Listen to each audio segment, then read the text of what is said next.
வெயில் எப்படி காயுதான்டி பிரத்யேகமா சொல்லவே வேண்டாம். ஏன்னா எல்லாருக்குமே தெரிஞ்ச விஷயம்தான். மேல வெயில் எப்படி இருந்தாலும் வயித்துக்குள்ள ஜில்லுன்னு இருந்தாதான் நல்லா இருக்கும். இல்லைன்னா வயிற்று புண்ணாகிறது, வயிறு எரிச்சல் வருது, இந்த மாதிரி எல்லாம் ஆகும். ஸோ இன்னைக்கு வந்து ரீஃப்ரெஷ் ஜூஸ் பண்ணிக்கலாம் வாங்க.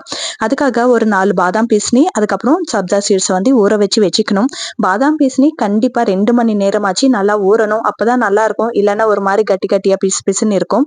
ஸோ அதுக்காக 2 மணி நேரமாச்சு நல்லா ஊற வச்சுக்கோங்க. அதுக்கப்புறம் கொஞ்சோண்டு புதினா, லெமன், கொஞ்சம் சர்க்கரை போட்டு நல்லா இடிச்சு நம்ம எந்த கிளாஸ்ல குடிக்கிறோமோ அந்த கிளாஸ்ல கொஞ்சோண்டு சேர்த்துக்கிட்டு, அதுக்கப்புறம் நல்லா ஊறின பாதாம் பீஸ்னி, சப்ஜா சீட்ஸ் இதெல்லாம் சேர்த்துன பிறகு ஃபியூ டிராப்ஸ் லெமன் சேர்த்துக்கணும். அதுக்கப்புறம் ஜூஸ் வந்து ஆப்ஷனல் தான். உங்களுக்கு பிடிச்சா சேர்த்துக்கலாம். இல்லை லெமன் ஜூஸோடவே இன்னும் கொஞ்சம் ஜாஸ்தி லெமன் பிழிஞ்சிக்கிட்டு தண்ணி கூட ஆட் பண்ணிக்கலாம்.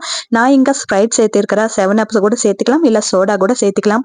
அவ்வளோதான், ஜூஸ் வந்து ரெடி ஆயிடுச்சு. இந்த மாதிரி டெய்லி ஒன்ஸ் குடிச்சோன்னா நம்ம வயிறு ரொம்ப ஜில்லுன்னு இருக்கும். பிடிச்சா லைக் பண்ணுங்க.